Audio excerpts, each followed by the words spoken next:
yang Handika. Saya diterima oleh Mas Fian. Saya Handika Deswandila. Di sini kita akan menjelaskan mengenai materi sejarah penjelajahan samudra yang dilakukan oleh bangsa Eropa ke Nusantara.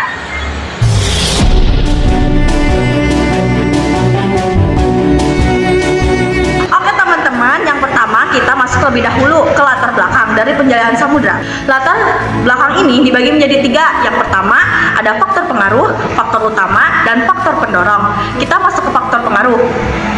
Pada tahun 1453, runtuhnya Konstantinopel di Romawi oleh pasukan Kesultanan Turki Utsmani dan ditutupnya jalur perdagangan darat Asia ke Eropa. Hal ini membuat pasukan rempah-rempah Eropa pun terputus. Faktor utama semangat 3G. Gold artinya kekayaan, menjelaskan tentang mencari rempah-rempah dan pasar baru untuk keuntungan ekonomi setelah jalur perdagangan. Perdagangan lama terputusnya pasca jatuhnya Konstantinopel pada tahun 1453. Yang kedua ada glory yang berartikan kejayaan. Meningkatkan kekuasaan dan prestis Inggris dengan menguasai wilayah serta jalur perdagangan strategis bersaing dengan negara Eropa lain. Yang terakhir ada faktor pendorong. Kemajuan ilmu pengetahuan dan teknologi, salah satunya teori heliocentris yang menyatakan bahwa bumi itu bulat. Akhirnya bangsa Eropa mendorong untuk melakukan penjelajahan. Pada tahun 1492, Christopher Columbus menemukan pulau Amerika dan menyebutnya dunia baru. Ia keliru mengira suku Indian adalah pulau India, lalu berkembang menjadi Perjanjian Tordesillas. Pada tahun 1494, terjadi Perjanjian Tordesillas oleh Paus Alexander VII yang membagi wilayah dunia menjadi wilayah barat dan timur berdasarkan demarkasi imajiner antara Spanyol dan Portugis. Mereka bersaing sebagai negara yang mempelopori penjajahan samudra.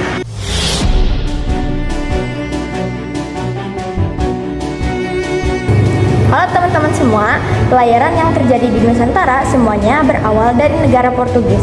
Awalnya pada tahun 1487, Bartolomeus Dias memulai pelayaran dari Lisabon, Portugis menuju arah timur dengan menyusuri pantai barat benua Afrika ke arah selatan.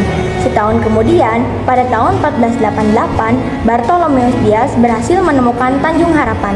Namun, perjalanannya berhenti sampai di sana dan akhirnya ia kembali lagi ke Portugis. Setelah itu, pelayaran Portugis dilanjutkan oleh Vasco da Gama.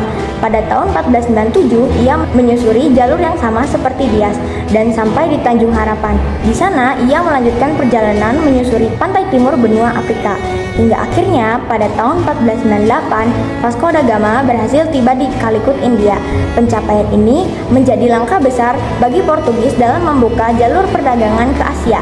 Beberapa tahun kemudian, pada tahun 1503, Alfonso de Albuquerque melanjutkan pelayaran menuju India, memperluas pengaruh Portugis di kawasan tersebut. Selanjutnya, pada tahun 1511, Alfonso berlayar menuju Malaka dan berhasil menaklukkannya. Penaklukan ini membuat Portugis semakin menguasai jalur perdagangan di rempah-rempah. Akhirnya, pada tahun 1512, Alfonso tiba di Maluku dan menaklukkan kerajaan Ternate. Disinilah bangsa Portugis memulai peran besar dalam perdagangan rempah-rempah di Nusantara.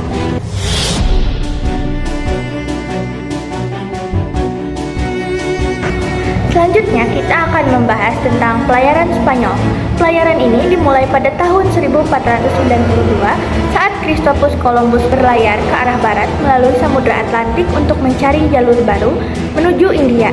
Setahun kemudian, yaitu tahun 1493, Christopher Columbus tiba di Kepulauan Bahama di benua Amerika, tepatnya di San Salvador dan benua Haiti. Meskipun saat itu ia mengira sudah sampai di India.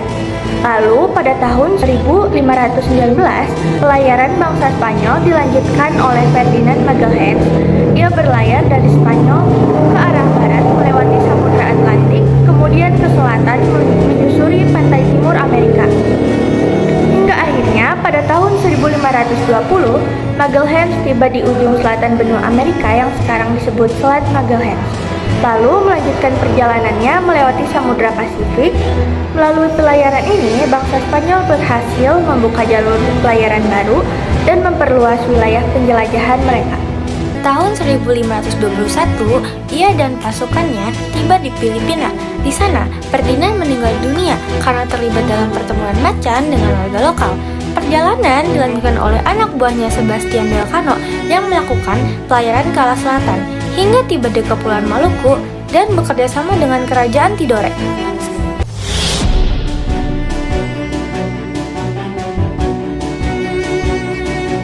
Selanjutnya saya akan menjelaskan tentang pelayaran Inggris sebagai berikut. Melihat Spanyol dan Portugis yang berhasil kayakan rempah-rempah, Inggris mulai merasa tertinggal dan iri. Akhirnya Ratu Elizabeth I mendukung penuh para pelaut untuk melakukan ekspedisi dan membangun jalur dagang sendiri.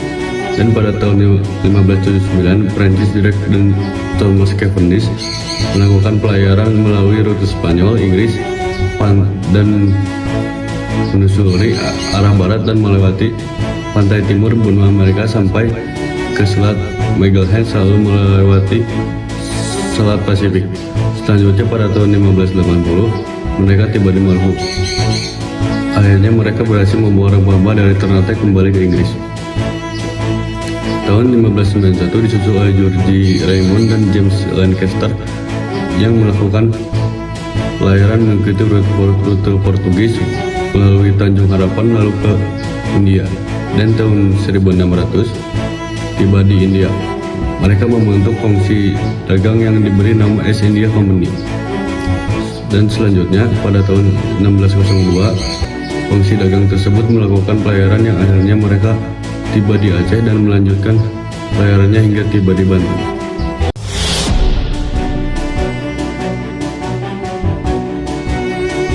Yang dilakukan oleh bangsa Belanda.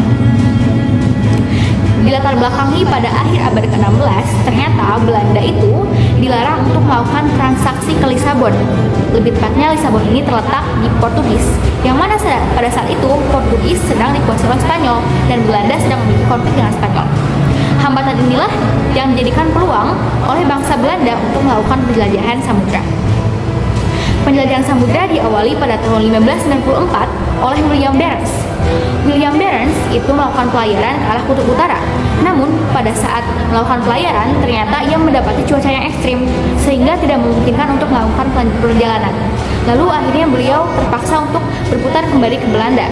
Namun, pada saat perjalanan pulang, ternyata William Barents dinyatakan meninggal dunia.